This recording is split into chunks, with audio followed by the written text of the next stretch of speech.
I'm Neil Troutman, and in this segment we're going to talk about why ethics and integrity is law enforcement's greatest training need. The reason for this isn't complicated. It's because nothing else devastates us as much. If you could line up all the 800-something thousand officers full-time in law enforcement and survey them about what's the greatest leadership need, what's the greatest training need, few would say it's going to be ethics. But I'm here to tell you the reason why that's not true. Ethics and integrity is law enforcement's greatest training and leadership need because nothing else devastates us as much. Beginning in the academy. If you can think back to the group of 30 or 40 people that you went to the academy with, you probably have heard about some people that have gotten in trouble, lost their jobs, been terminated, fired, so forth and so on. Maybe even some that have gone to prison. In addition to the fact that nothing destroys individuals more than an act of corruption, nothing destroys the entire organization as much as an act of corruption. From many perspectives, from the political perspective, politicians run from an organization that is in the midst of a scandal. They don't want to be associated with it. They don't want to be viewed as supporting it with resources. So budgets tend to dry up. Media attacks, shame, disgrace, how you feel about wearing your uniform, and you know how reporters and newspaper accounts and television segments over and over and over, sometimes twisting and distorting what the facts are and what the truth is, bringing shame on the organization. That then results in people picking sides after a scandal hits so that the organization becomes divided.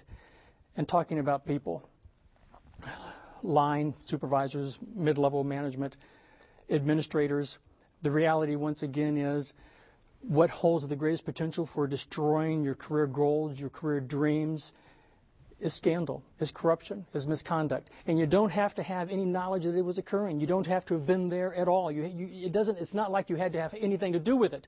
But let it be your shift, your squad, your unit, your division, and see what happens to your career. And the reason for that is because you will always have this cloud. There will always people who will suspect and wonder if you knew, if you covered it up to some extent, if you had any knowledge whatsoever, regardless of what you say. And you'll pay a price for that for your entire career, because when it comes time for promotions or transfers that you want, the people making those decisions, it's simply safer for them not to go there, to pick somebody else who hasn't been tainted, who doesn't have this cloud over them, because their careers can be on the line for who they pick for promotions.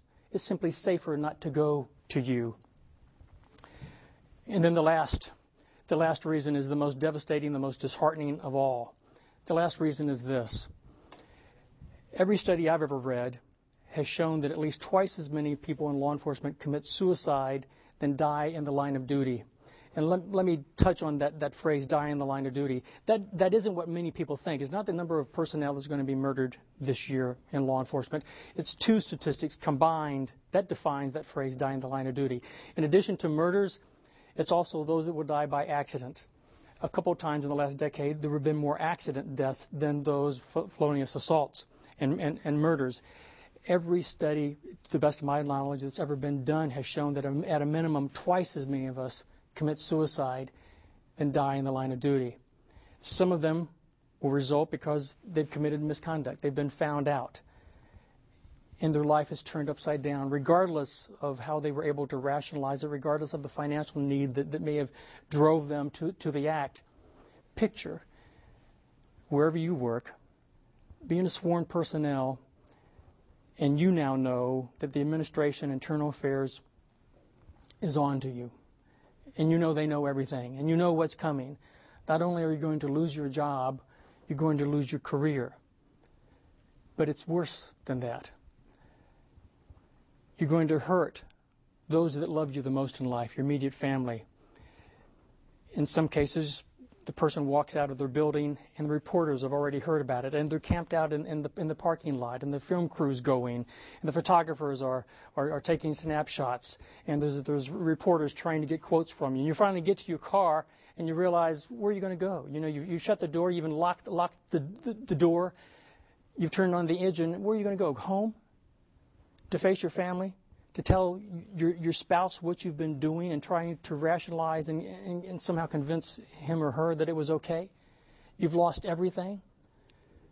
That you're not going to have a paycheck? You're not going to have health insurance for your kids? And speaking of your kids, try to imagine finding the words to tell your kids what you've done, what the hero to them has done, to prepare them for the television segments, the news accounts, and perhaps worse, what they're going to have to endure when they go to school. You know how brutal kids can be to other kids. I can't comprehend what that must be like. But in the end, there's some good news, and it's relatively recent. Thanks to the International Association of Chiefs of Police in the mid-90s, 1996 to be exact, they established the first ethics training committee in American Law Enforcement National Committee. And it met with great success, and it's been implemented as a standard committee. Now it's called the Police Ethics and Image Committee, and they were the first ones to do national research. Every member of ICP got a confidential survey about what they're doing and so forth. But after ICP did that, federal funding came down from Washington, and dozens and dozens and dozens of million and multi-million-dollar grants have now run their course, and a tidal wave of facts and knowledge has been born in the last decade. The challenge now isn't what it was a decade ago. It wasn't to do research to find facts about it. We've done that.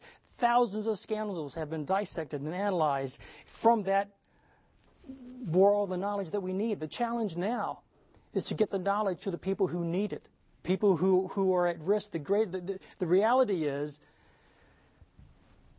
that of those 800,000 and so law enforcement officers in America, the training to prepare them for the toughest decisions they will ever make, the toughest decisions. Ask yourself this: what's been the toughest decisions you've ever faced in your life? Because what I'm saying have been ethical dilemmas. Think of the toughest moments you've ever had in your life, and you tell me it isn't true that the toughest moments, almost without exception, have not been ethical dilemmas of some type. Compare that fact to the fact that most law enforcement agencies have out of the academy and service-wise, internal training, have not even done 1 hour of internal training to prepare all the officers in America with their career's toughest moments. You know, where have we been? Yet another reason why it's the greatest leadership and training need in America. And in the end, it's good news, because in the end, we have all the knowledge we need. Now all we need to do is prepare people to face those toughest moments, to conduct the training.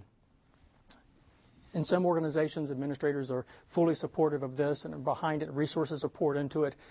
In other organizations, they need a change agent. They need somebody to get behind this and push for internal training that's going to prepare people for their career's toughest moments. If you work in one of those organizations, perhaps it could be you.